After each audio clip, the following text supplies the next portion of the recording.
Hello दोस्तों, स्वागत है आप सभी का हमारे यूट्यूब चैनल श्रीवास्तव क्लासेस।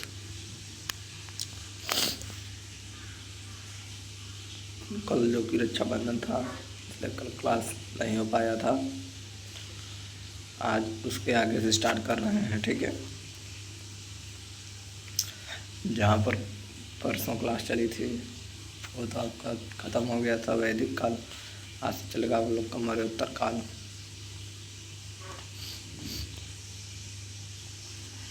तो आप सभी को रक्षाबंधन की हार्दिक शुभकामनाएं और आशा करता आप लोग बहुत अच्छे से राखी बनाए होंगे, है ना। तो स्टार्ट करते हैं आप लोग पहला स्टेज सेशन और है मौर्य काल एवं मौर्योत्तर काल, ठीक है दोस्तों। तो स्टार्ट करने से पहले आप लोग मेरे चैनल को सब्सक्राइब कर लीजिए और लाइक ज़रूर करें, ठीक है। बढ़ते हैं आगे। अब देखते हैं अपना पहला क्वेश्चन। पहला क्वेश्चन है क्या, ठीक है। मौर्य वंश का संस्थापक कौन था? बिंदुसार, चंद्रगुप्त मौर्य, अशोक, धनानंद। बताओ, मौर्य वंश का संस्थापक कौन था? बिंदुसार, चंद्रगुप्त मौर्य, अशोक, धनानंद। कौन था दोस्तों? चंद्रगुप्त मौर्य। कौन था? चंद्रगुप्त मौर्य, ठीक है। क्वेश्चन नंबर 2 देखो क्या है। चंद्रगुप्त मौर्य ने किस नंद शासक को पराजित कर किया था? चंद्रगुप्त मौर्य ने किस नंद शासक को पराजित किया था? Option A Mahapadmanand, option B Ghananand, option C Dhananand, option D Nandivardhan. बताओ, चंद्रगुप्त मौर्य ने किस नंद शासक को पराजित किया था? महापद्मनंद, घनानंद, धनानंद, नंदिवर्धन। किसे पराजित किया था दोस्तों? धनानंद को। किसे? Dhananand. Option C is correct answer.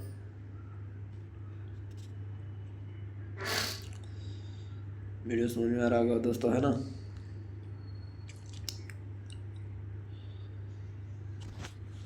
Question number 3 क्या है। चंद्रगुप्त मौर्य के गुरु व मंत्री कौन थे? चंद्रगुप्त मौर्य के गुरु और मंत्री कौन थे? Option A Patanjali, option B Kautilya, option C Kalidas, option C Banabhatta. Chandragupta Maurya के गुरु एवं मंत्री कौन थे? पतंजलि, कौटिल्य, कालिदास, बाणभट्ट। ये लोग आप हमें कमेंट बॉक्स में जल्दी तो बताओ।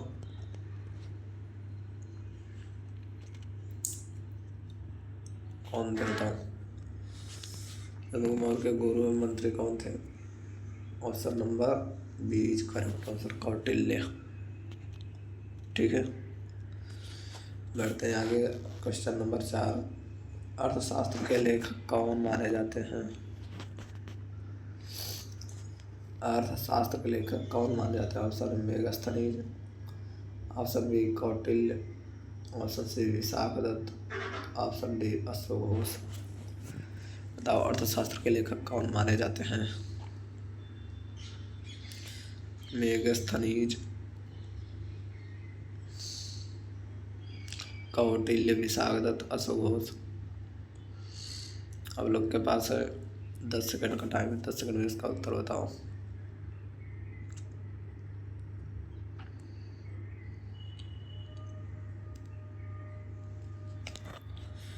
अर्थशास्त्र के लेखक कौन माने जाते हैं दोस्तों? कौटिल्य माने जाते हैं, ठीक है।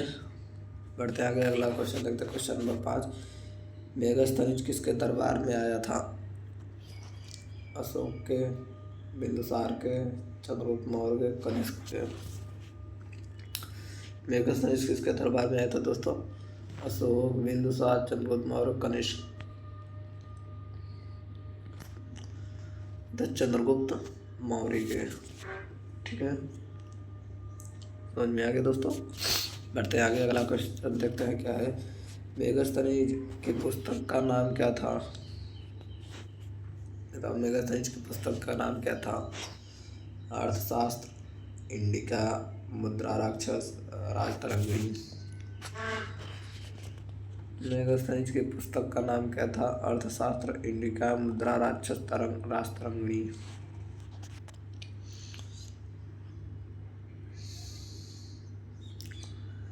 मेगास्थनीज की पुस्तक का नाम दोस्तों अर्थशास्त्र, इंडिका, मुद्रा, राक्षस, राजतरंगिणी। बताया गया था मेगास्थनीज की पुस्तक का नाम। Question number 20 correct answer indica. Question number 7 का मौर्य साम्राज्य की राजधानी क्या थी? तक्षशिला, उज्जैन, पाटलिपुत्र, मथुरा। मौर्य साम्राज्य की राजधानी क्या थी दोस्तों? तक्षशिला, पाटलिपुत्र, उज्जैन, मथुरा।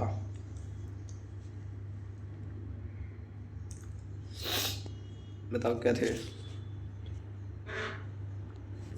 पाटलिपुत्र थे। क्या थे दोस्तों? पाटलिपुत्र। ठीक है, बढ़ते हैं आगे। अगला क्वेश्चन नंबर 8 देखो, चंद्रगुप्त मौर्य का उत्तराधिकारी कौन था?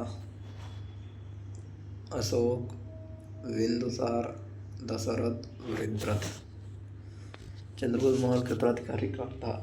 अशोक, बिंदुसार, दशरथ, बृहद्रथ।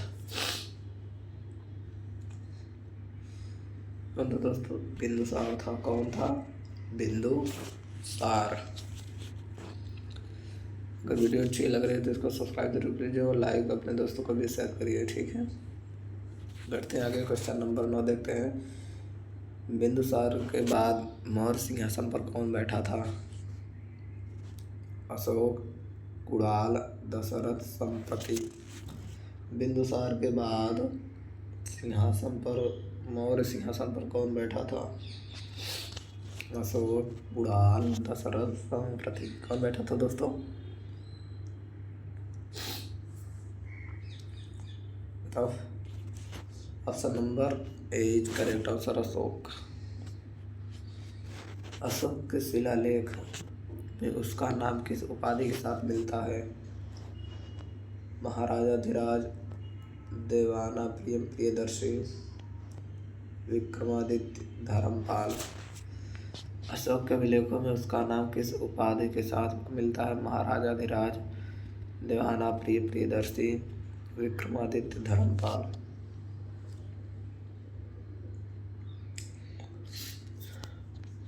तो अशोक अभिलेख में उसका नाम किस उपाधि के साथ मिलता है?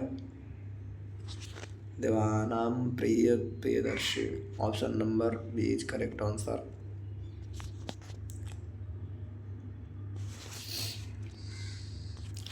क्वेश्चन नंबर 11 देखो, कलिंग युद्ध लगभग किस वर्ष हुआ था? 326 ईसा पूर्व, 305 ईसा पूर्व, 261 ईसा पूर्व, 232 ईसा पूर्व।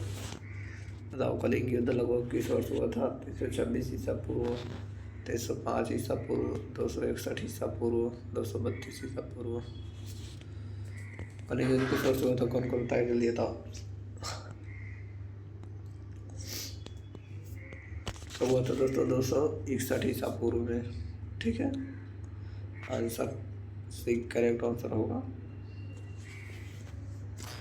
कलिंग युद्ध का वर्णन अशोक के किस शिलालेख में मिलता है?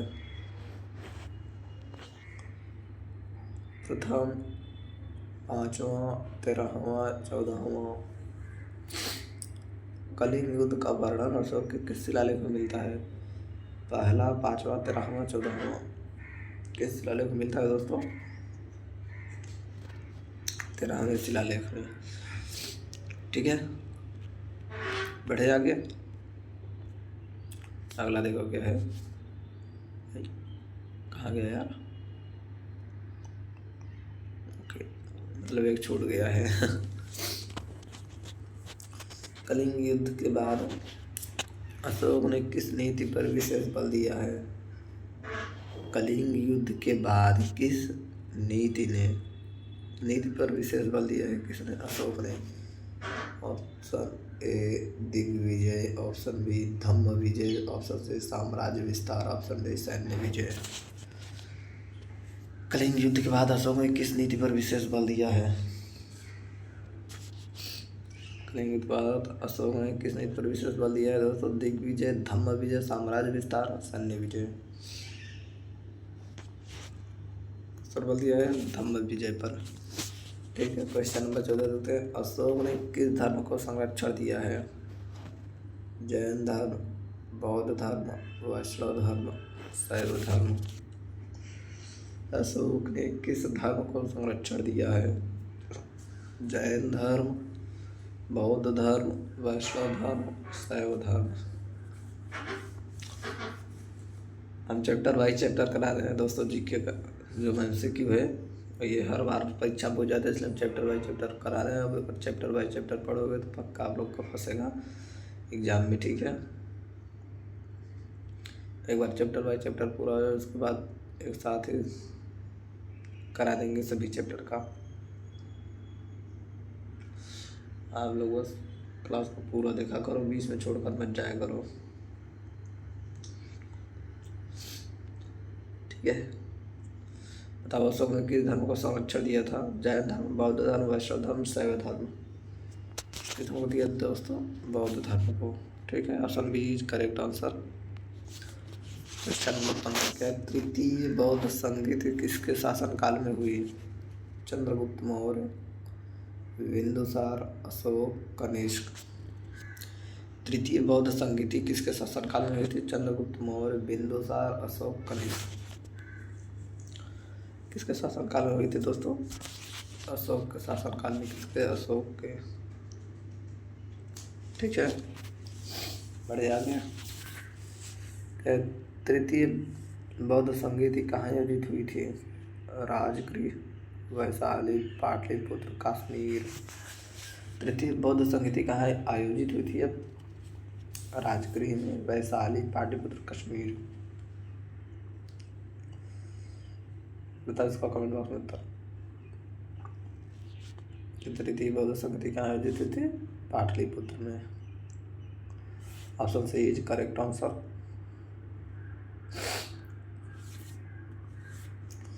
तृतीय बौद्ध संगीति के अध्यक्ष कौन थे? तृतीय बौद्ध संगीति के अध्यक्ष कौन थे? नागार्जुन, मोग्गलीपुत्तिस्म, उपालि आनंद। बताओ तृतीय बौद्ध संगीति के अध्यक्ष कौन थे? नागार्जुन, मोग्गलीपुत्तिस, उपालि आनंद। कौन सा उत्तर सही होगा दोस्तों? Option B is correct answer, Moggaliputtis. दिवस समिति के अध्यक्ष थे कौन? मोग्गलीपुत्तिस। ठीक है, बढ़ते हैं आगे। क्वेश्चन नंबर 18 देखते हैं। क्या है? अशोक के अधिकांश अभिलेख किस भाषा में है? अशोक के अधिकांश अभिलेख किस भाषा में है? Option A Sanskrit, option B Prakrit, option C Tamil, Pali. बताओ अशोक के अधिकांश शिलालेख किस भाषा में है? संस्कृत, प्राकृत, तमिल, पाली।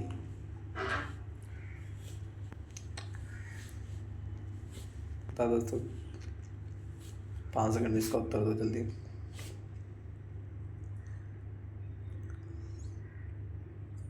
अशोक के अधिकांश अभिलेख किस भाषा में थे दोस्तों? प्राकृत भाषा में। किसमें? प्राकृत भाषा में।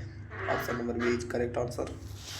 क्वेश्चन नंबर 19 देखते हैं। क्या है? अशोक के अधिकांश अभिलेख किस लिपि में लिखे गए हैं? देवनागरी, ब्राह्मी, शारदा, नागरी। अशोक के अधिकांश लेख किस लिपि में लिखे गए हैं? देवनागरी, ब्राह्मी, शारदा, नागरी। किस लिपि में लिखे गए हैं दोस्तों? अशोक के अधिकांश लेख किस लिपि में लिखे गए हैं?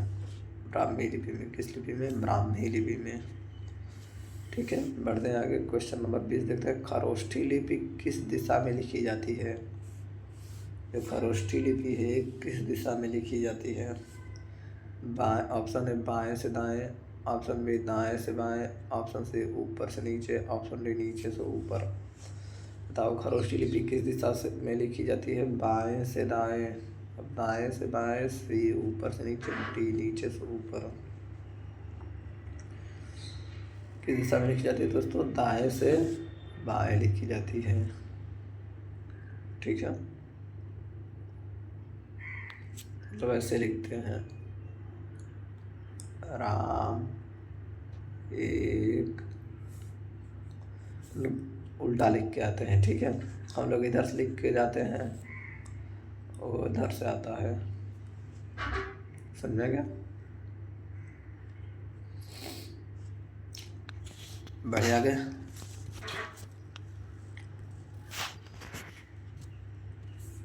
अशोक के अभिलेखों को पढ़ने में सफलता किस विद्वान को मिली? Alexander Cunningham, James Prinsep, Max Muller, William Jones. बताओ, अशोक के अभिलेखों को पढ़ने में सफलता किस विद्वान को मिली थी? अशोक के अभिलेखों को पढ़ने में सफलता किस विद्वान को मिली थी? अलेक्जेंडर कनिंघम, क्या थे? पुरातात्विक थे। James Prinsep, Max Muller, William Jones. बताओ, अशोक के अभिलेख को पढ़ने में सफलता किस विद्वान को मिली थी? Option number B is correct answer, James Prinsep को। क्वेश्चन 22 क्या है? अशोक का प्रसिद्ध सिंह शीर्ष कहाँ से प्राप्त हुआ? अशोक का प्रसिद्ध सिंह शीर्ष कहाँ से प्राप्त हुआ दोस्तों? सांची, सारनाथ, गया, तक्षशिला। अशोक का प्रसिद्ध सिंह शीर्ष कहाँ से प्राप्त हुआ है? सांची, सारनाथ, गया, तक्षशिला। कहाँ से प्राप्त हुआ दोस्तों? Option number B is correct answer, Sarnath से। क्वेश्चन नंबर 23 को भारत के राष्ट्रीय प्रतीक में किसका सिंह शीर्ष लिया गया है? सांची, सारनाथ, अमरावती, भरूच। भारत के राष्ट्रीय प्रतीक में किसका सिंह शीर्ष लिया गया है? सांची, सारनाथ, अमरावती, भरूच। कौन कौन बताएगा किसका उत्तर सही? कमेंट बॉक्स में जल्दी बताऊं।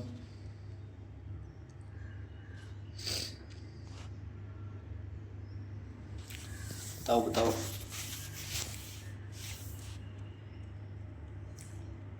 कहाँ से लिया गया था? सारनाथ से। Option B is correct answer. बढ़ते आगे क्वेश्चन नंबर 24। अशोक ने धम्म महामात्र नामक अधिकारियों की नियुक्ति क्यों की? कर वसूली के लिए, बी धम्म के प्रचार व कल्याण के लिए, सी सेना के संचालन के लिए, डी व्यापार के लिए। अशोक ने धम्म महामात्र नामक अधिकारियों की नियुक्ति क्यों की? कर वसूली के लिए, धम्म के प्रचार एवं कल्याण के लिए, सेना के संचालन के लिए, व्यापार के लिए। बताइए इसका उत्तर कौन सा होगा? Option A, option B, option C, option D. कौन सही होगा दोस्तों? ऑप्शन बी, धम्म के प्रचार एवं कल्याण के लिए। क्या है? अशोक ने धम्म महामात्र नामक अधिकारियों की नियुक्ति क्यों की थी? धम्म के प्रचार एवं कल्याण के लिए की थी। ठीक है, क्वेश्चन नंबर 25 देखते हैं। अगला क्वेश्चन है हमारा, अशोक का कौन सा अभिलेख चिकित्सा औषधियों की विशेषता का उल्लेख करता है? अशोक का कौन सा अभिलेख चिकित्सा एवं औषधियों की व्यवस्था का उल्लेख करता है? ऑप्शन है प्रमुख शिलालेख 2, प्रमुख शिलालेख 5, प्रमुख शिलालेख 9, प्रमुख शिलालेख 13। बताओ, शिलालेख 2, 5, 9, 13। अशोक का कौन सा अभिलेख चिकित्सा औषधि व्यवस्था का उल्लेख करता है दोस्तों? 2, 5, 9, 13। कौन करता है? शिलालेख 2। ऑप्शन इज करेक्ट, ए। ठीक है, आप लोग का आधा क्वेश्चन हो गया, अभी आधा और बचा है, तो इसी तरह माहौल बनाए रखिएगा। अगर वीडियो अच्छी लग रही है तो इसको सब्सक्राइब जरूर करें, अपने दोस्तों को भी शेयर करेंगे। ठीक है, अब वीडियो बीच में छोड़कर मत जाया करो यार, पूरा देख लिया करो कम से कम। हाँ चलो ठीक है, बढ़ते आगे क्वेश्चन नंबर 26 देखते हैं। मौर्य साम्राज्य का अंतिम शासक कौन था? मौर्य साम्राज्य का अंतिम शासक कौन था? Option A Dasharath, option B Samprati, option C Brihadratha, option D Kunal. Maurya साम्राज्य का अंतिम शासक कौन था? आप लोग के पास 10 सेकंड का टाइम है, जल्दी जल्दी बताओ इसका उत्तर। मौर्य साम्राज्य का अंतिम शासक कौन था? दशरथ, संप्रति, बृहद्रथ, कुणाल। कौन था दोस्तों? Option C is correct answer, Brihadratha. ठीक है, बढ़ते हैं आगे। क्वेश्चन नंबर 27 देखते हैं। बृहद्रथ की हत्या किसने की थी? पुष्यमित्र, शुंग, कनिष्क, गौतमीपुत्र सतकर्णी, रुद्रदामन। तो बृहद्रथ की हत्या किसने की थी? पुष्यमित्र, शुंग, कनिष्क, गौतमीपुत्र सतकर्णी, रुद्रदामन। कौन कौन इसका सही उत्तर बताएगा? बृहद्रथ की हत्या किसने की थी? किसने की थी दोस्तों? पुष्यमित्र शुंग ने की थी। किसने? पुष्यमित्र शुंग ने। ठीक है, क्वेश्चन नंबर 28 देते हैं। मौर्य वंश के बाद कौन सा वंश सत्ता में आया था? जब मौर्य वंश का पतन हुआ था तो उसके बाद कौन सा वंश सत्ता में आया था? गुप्त वंश, शुंग वंश, कुषाण वंश, सातवाहन वंश। बताओ, मौर्य वंश के बाद कौन सा वंश सत्ता में आया था? गुप्त वंश, शुंग वंश, कुषाण वंश, सातवाहन वंश। कौन सा सत्ता में आया था दोस्तों? पुष्यमित्र शुंग ने मारा था ना लास्ट मौर्य वंश के राजा को, तो शुंग वंश का स्थापना होगा, तो इसका उत्तर होगा पुष्यमित्र शुंग। ठीक है, शुंग वंश का संस्थापक कौन था? बताओ, शुंग वंश का संस्थापक कौन था? Option A Agnimitra, option B Pushyamitra Shunga, option C Vasumitra, option D Bhagabhadra. तो अग्निमित्र, पुष्यमित्र शुंग, वसुमित्र, भागभद्र। शुंग संस्थापक कौन था दोस्तों? पुष्यमित्र शुंग था। Option B is correct answer. ठीक है, बढ़ते हैं आगे। आप लोग RRB NTPC का भी रिजल्ट आया होगा ना? कौन कौन दिया था पेपर RRB NTPC UG का? शायद ग्रेजुएट लेवल का भी आ गया है। RRB NTPC UG का कौन कौन दिया था पेपर?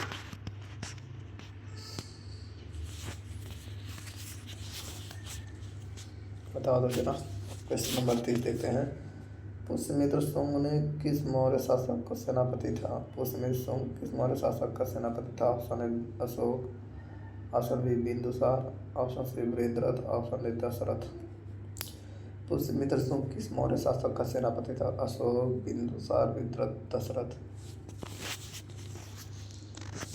पुष्यमित्र शुंग किस मौर्य शासक का सेनापति था? अशोक, बिंदुसार, बृहद्रथ, दशरथ। उसमें शुंग ने किस राजा को मारा था दोस्तों मौर्य में? बृहद्रथ का। तो किसका सेनापति था? बृहद्रथ का था। ठीक है, बढ़े आगे। क्वेश्चन नंबर 31 देखते हैं। शुंग वंश का प्रसिद्ध शासक अग्निमित्र किस ग्रंथ का पात्र है? शुंग वंश का प्रसिद्ध शासक अग्निमित्र किस ग्रंथ का पात्र है? Option A Malavikagnimitram, option B Mudrarakshasa, option C Harshacharita, option D Buddhacharita. बताओ, शुंग वंश का प्रसिद्ध शासक अग्निमित्र किस ग्रंथ का पात्र है? किस ग्रंथ का पात्र है दोस्तों? Option A Malavikagnimitra. कौन सा? मालविकाग्निमित्रम। ठीक है, चलो बढ़ते हैं आगे। Question number 32। मालविकाग्निमित्रम के लेखक कौन है? कौन कौन इसका सही उत्तर बताएगा? मालविकाग्निमित्रम के लेखक कौन है? Option A Banabhatta, option B Kalidasa, option C अश्वघोष, ऑप्शन डी पतंजलि। तो मालविकाग्निमित्र के लेखक कौन है? बाणभट्ट, कालिदास, अश्वघोष, पतंजलि। मालविकाग्निमित्र के लेखक कौन है दोस्तों? कालिदास है। Option B is correct answer, Kalidas. ठीक है, क्वेश्चन नंबर 33 देखते हैं। शुंग काल में किस कला केंद्र का विकास हुआ? सांची, नालंदा, अजंता, एलोरा। शुंग काल में किस कला केंद्र का विकास हुआ है? सांची, नालंदा, अजंता, एलोरा। बताओ, शुंग काल में किस कला केंद्र का विकास हुआ था? किस कला केंद्र का विकास हुआ था दोस्तों? ऑप्शन नंबर कौन सही होगा? ए सांची। ठीक है, बढ़ते हैं आगे। क्वेश्चन नंबर 34 का है। शुंग वंश के बाद मगध में कौन सा वंश आया था? जैसे वंश की समाप्ति हुई थी, कौन सा वंश आया था दोस्तों? कर्ण, सातवाहन, कुषाण, गुप्त। कौन सा वंश आया था दोस्तों? शुंग वंश के बाद मगध में कौन सा वंश आया था? बता जल्दी। सातवाहन नहीं, सॉरी, कण्व वंश आया था। ऑप्शन नंबर ए इसका आंसर कौन सा? कण्व वंश। ठीक है। कण्व वंश का संस्थापक कौन था?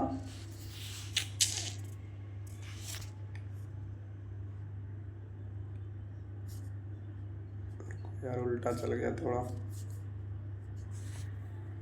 बताओ, कण्व वंश का संस्थापक कौन था? वसुदेव, कण्व, नारायण, भूमिमित्र, शर्मा। बताओ, कण्व वंश का संस्थापक कौन था? वसुदेव, कण्व, नारायण, भूमिमित्र, सुशर्मन।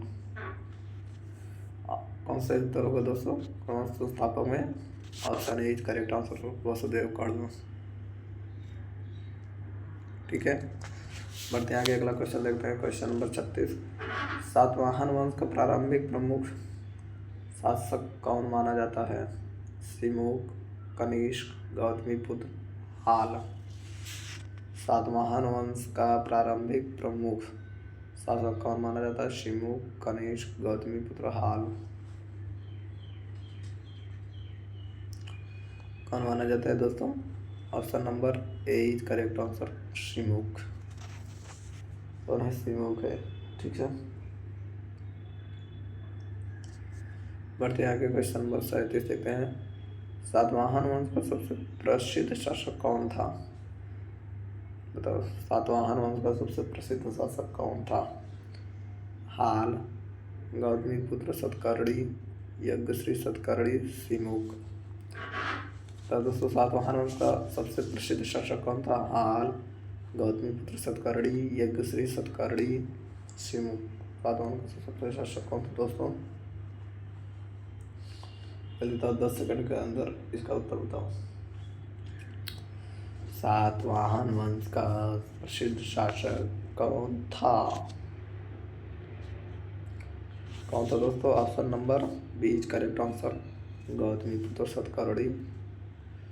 बढ़ते हैं आगे, क्वेश्चन नंबर 38 देखते हैं। गौतमीपुत्र सतकर्णी ने किस विदेश शक्ति को पराजित किया था?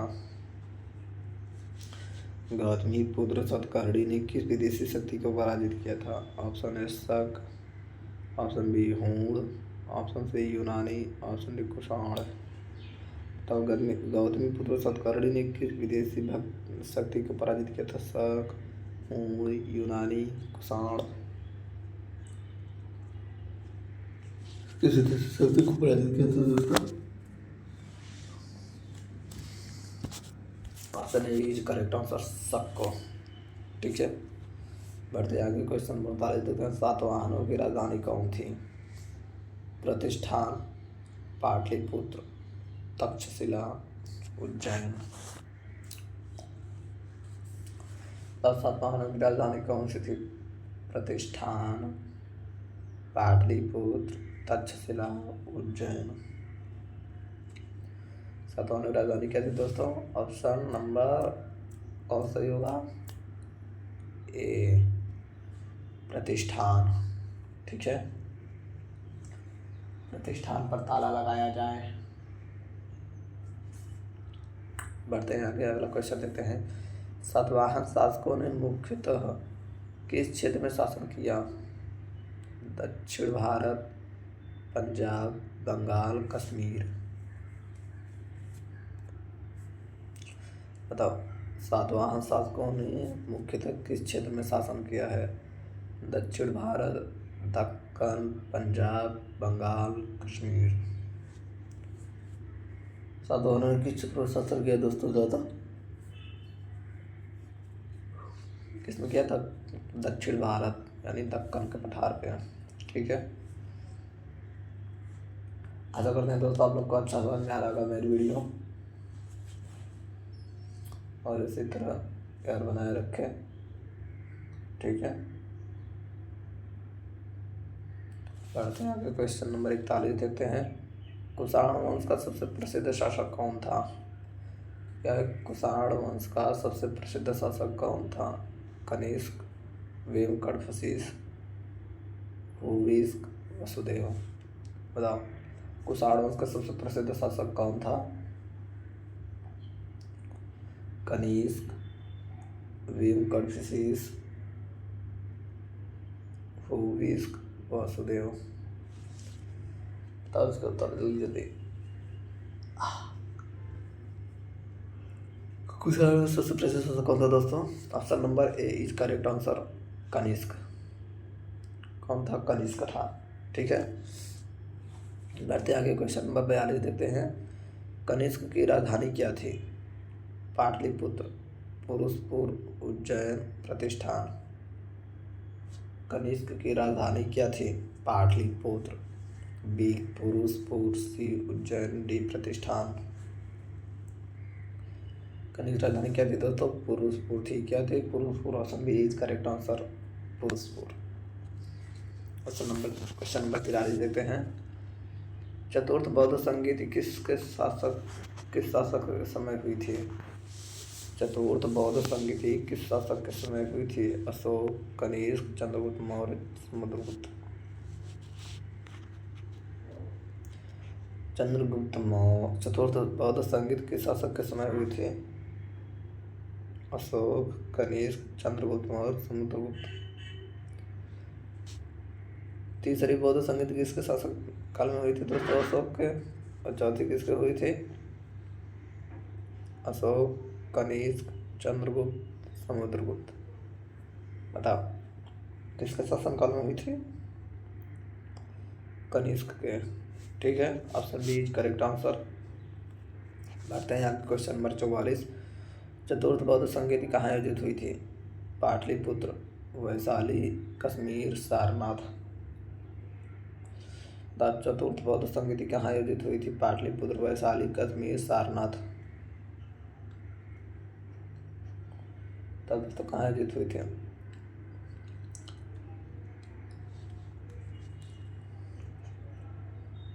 कहाँ आयोजित हुई थी दोस्तों? जल्दी जल्दी इसका सही उत्तर बताओ।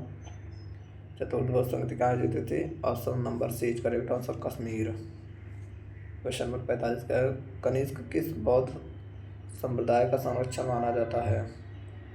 हीनयान, महायान, वज्रयान, थेरवाद। कनिष्क किस बौद्ध संप्रदाय का संरक्षक माना जाता है? हीनयान, महायान, वज्रयान, थेरवाद। कनिष्क किस बौद्ध संप्रदाय का संरक्षक माना जाता है दोस्तों? महायान का। किसका? महायान का। Option number B is correct answer. पढ़ते हैं आगे, क्वेश्चन नंबर 46। बुद्ध चरित्र के लेखक कौन थे? अश्वघोष, नागार्जुन, चरक, पतंजलि। बताओ बुद्ध चरित्र के लेखक कौन थे? अश्वघोष, नागार्जुन, चरक, पतंजलि। बुद्ध चरित्र के लेखक कौन थे दोस्तों? अश्वघोष। Option number A is correct answer. Buddha Charitra के लेखक कौन थे? अश्वघोष। ठीक है, बढ़िया के क्वेश्चन नंबर देखते हैं 47। नागार्जुन किस काल से संबंधित थे? मौर्य, कुषाण, गुप्त, शुंग। बताओ नागार्जुन किस काल से संबंधित थे? मौर्य, कुषाण, गुप्त, शुंग। दोस्तों नागार्जुन किस काल से संबंधित थे? मौर्य काल से, कुषाण वंश से, गुप्त वंश, शुंग वंश से। किससे संबंधित है? कुषाण वंश से। ठीक है, बढ़ते हैं आगे, क्वेश्चन नंबर 48। कनिष्क के समय किस कला शैली का विशेष विकास हुआ है? ऑप्शन है गांधार कला, ऑप्शन बी मधुबनी कला, ऑप्शन सी राजस्थानी कला, ऑप्शन डी पाल कला। कनिष्क के समय किस कला शैली का विशेष विकास हुआ? गांधार कला, मधुबनी कला, राजस्थानी कला, पाल कला। इसमें किस कला शैली का विशेष विकास हुआ था दोस्तों? Option number A is correct answer, Gandhara कला का। ठीक है, किस शैली का विकास हुआ था? गांधार कला का। ठीक है, बढ़ते हैं आगे, क्वेश्चन नंबर 49 देखते हैं। चरक संहिता का संबंध किस क्षेत्र से है? चरक संहिता का संबंध किस क्षेत्र से है? ऑप्शन ए गणित, option B Ayurveda, option C राजनीति, ऑप्शन डी खगोल विज्ञान। बताओ चरक संहिता का संबंध किस क्षेत्र से? गणित, आयुर्वेद, राजनीति, खगोल विज्ञान। चरक संहिता का संबंध किस क्षेत्र से? Ayurveda. Option number B correct answer is Ayurveda.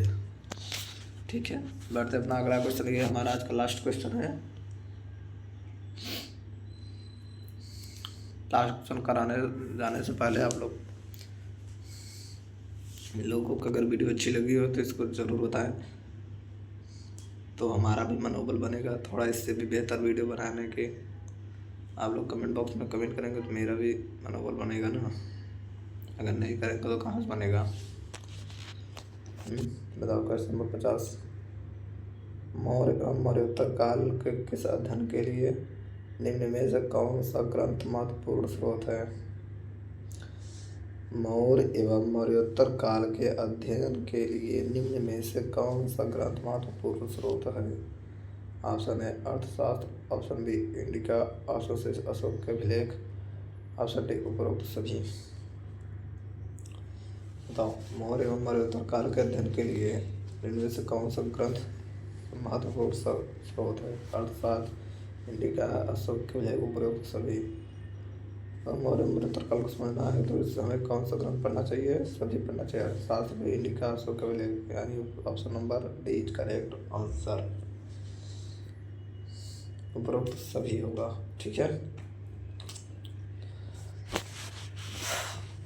आज का सेशन नहीं खत्म होता हो। अगर वीडियो अच्छी लगी तो उसको सब्सक्राइब जरूर करें, अपने दोस्तों को भी शेयर करें और इसी तरह अपना प्यार बनाए रखें। ठीक है, मिलते हैं फिर हम अपने अगली वीडियो में। तो आज के लिए बस इतना ही। आप लोग ना लाइक करते हो ना सब्सक्राइब करते हो, कुछ करते ही नहीं हो यार, इसलिए मेरा मनोबल भी नहीं बनता है। चलो ठीक है, मिलते हैं अपने अगली वीडियो में। Bye bye, take care.